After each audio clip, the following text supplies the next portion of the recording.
nosso ver, não se trata nem de reformar, nem de contra-reformar. O que está se propondo no Brasil é simplesmente acabar com a Previdência Pública. Não é nada mais do que isso.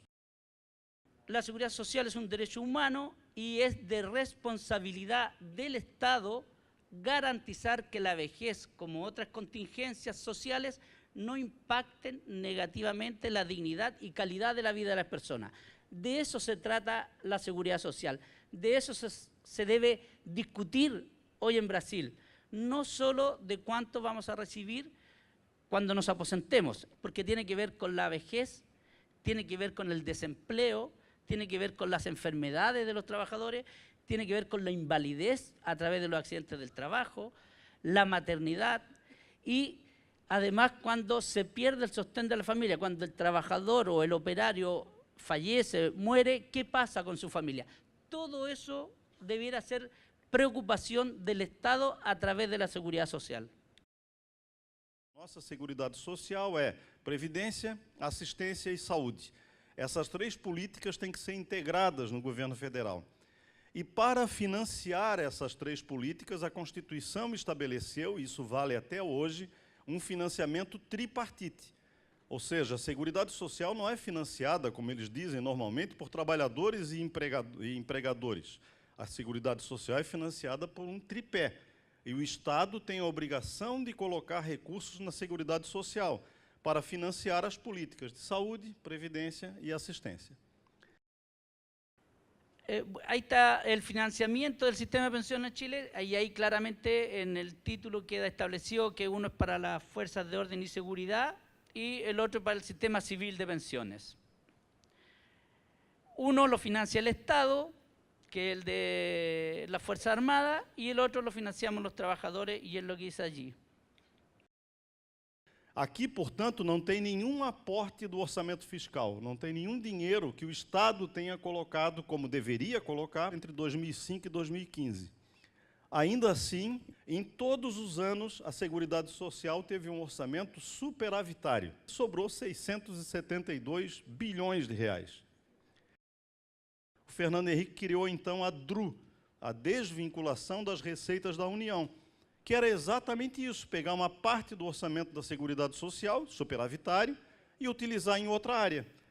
Fazia isso e, ao final do ano, dizia para a gente, a Seguridade foi deficitária. Existe um outro elemento, que é a evasão fiscal, as renúncias fiscais e a ineficiência deliberada na execução da dívida ativa da União. E agora tivemos um novo problema no governo Temer. O governo Temer aprovou a emenda constitucional número 95, do tal congelamento dos gastos públicos, né? Só que essa emenda, além de congelar as despesas públicas por 20 anos, colocou no texto da Constituição a DRU com 30%. Era 20% antes, elevou para 30%, ou seja, todo ano o Estado brasileiro, agora apoiado pela Constituição, desvia do orçamento da Seguridade Social 30%. E em 2015, havia uma dívida dos empresários para com a Seguridade Social de 350 bilhões. Os dados atuais dizem que essa dívida cresceu para 480 bi, mais ou menos. Em 2015, a eficácia dessa cobrança está aqui. Você tinha 350 bilhões para cobrar e cobrou 0,3%. O Brasil pagou, em 2018, ao sistema financeiro, 1,065 trilhão de reais, que equivale a algo próximo de quanto ali? 40%? De todo o orçamento da União no ano passado. O Brasil paga e a dívida não diminui. Porque aqui não tem praticamente nada de amortização. Amortização é aquilo que você efetivamente pagou. Então, a auditoria da dívida pública brasileira é uma obrigação que está prevista na Constituição brasileira. Entretanto, ela nunca foi feita. Sai a Previdência Pública, entra a capitalização individual, nos moldes do regime chileno. Ou seja, você vai formar uma poupança individual, não há mais nenhuma solidariedade entre aqueles que contribuem. O que é a solidariedade no regime de repartição, gente? Esses regimes arrecadam o suficiente para, inclusive, pagar benefícios a algumas pessoas que tenham que se retirar do mercado de trabalho mais cedo. Não será importante se eu vou me aposentar com 35 ou com 40? Porque o que será importante é quanto é que eu conseguir botar de dinheiro lá no banco para formar uma reserva matemática para tentar ter um benefício. O que se pretende é a privatização da Previdência com a adoção do regime de capitalização. En el año 2020, los trabajadores asalariados recibirán el 100% de lo que ganaban cuando eran activos. Esa fue la promesa del sistema de capitalización individual. Y que el que menos iba a ganar era el 80% al 2020. Estamos en el 2019 y el sistema está pagando en promedio entre el 15 al 25% del salario de cuando uno es activo. Esa es la realidad de la capitalización individual. Ese es un sistema de seguridad social que corresponde a la época en que nosotros estamos en el siglo XXI y estamos volviendo a principios del siglo pasado, cuando los trabajadores no tenían nada, porque el sistema de capitalización individual es no tener nada, es no tener futuro. O se ha intentado establecer una relación entre la alta tasa de suicidios que está teniendo los aposentados en Chile, si es que estas pensiones que se pagan son responsables de aquello. Científicamente no lo podemos afirmar, pero sin duda que hay una relación. Cuando un matrimonio decide suicidarse de aposentados porque no logran comprar sus remedios y prefieren morir, es responsabilidad del Estado. Ustedes van a luchar y están luchando y se están organizando para defender un sistema de reparto que ustedes tienen acá y que nosotros tuvimos antiguamente. Y nosotros en Chile estamos luchando por retornar a un sistema de reparto. Es decir, el objetivo final de la clase operaria brasileña es el mismo de la clase trabajadora en Chile.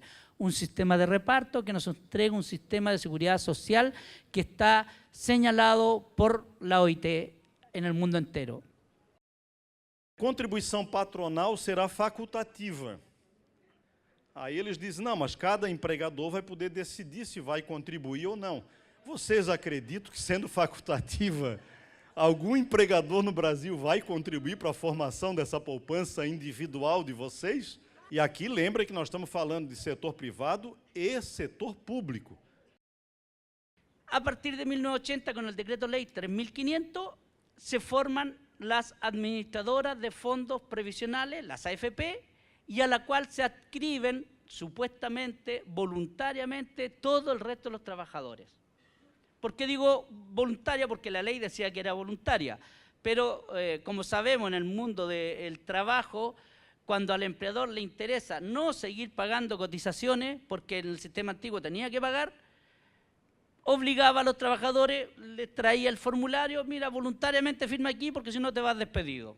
Entonces, la mayoría de los trabajadores tuvo que cambiarse al nuevo sistema de capitalización individual, perdiendo el sistema de reparto. Aí virá no Brasil um negocinho que está se preparando, que vocês logo vão ouvir falar. A carteira de trabalho verde e amarela. A carteira de trabalho verde e amarela, o problema dela não é não ter só o 13º, não ter FGTS, não ter um ou outro direito. É que nessa carteira verde e amarela não há contribuição patronal. O que os empregadores vão fazer quando isso estiver aprovado? Vão chamar o trabalhador e vão dizer, olha, tem aqui a carteira azul e tem a verde e amarela. Você quer ficar em qual? O sujeito vai dizer, não, eu quero a azul, quer dar mais garantia. Ele diz, então tá bem, tchau para você está demitido, chama um da verde e amarela. Porque é evidente que será assim, gente. Lembrem o que o Raul falou de manhã.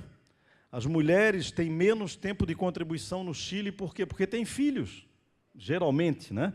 Além do que tem a sociedade machista, que dá menos emprego para as mulheres, mais para os homens, porque esses homens não se afastam por conta de filho, e mesmo quando dá um emprego para essas mulheres, dá em patamares inferiores aos valores que dá para os homens. E isso vale para as doenças de maneira geral, aí vale para o homem. Ah, se afastou um ano porque estava doente. Bom, se durante esse ano não contribuir, não tem lá no final a mesma reserva, tem menos. O Estado não garante aquele tempo como tempo de contribuição, como garante no Brasil.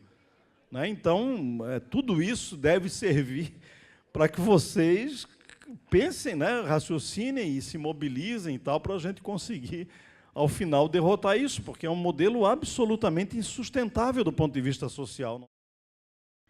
Pablo Guedes y Bolsonaro ya fueron a Chile, ya fueron a ver el sistema.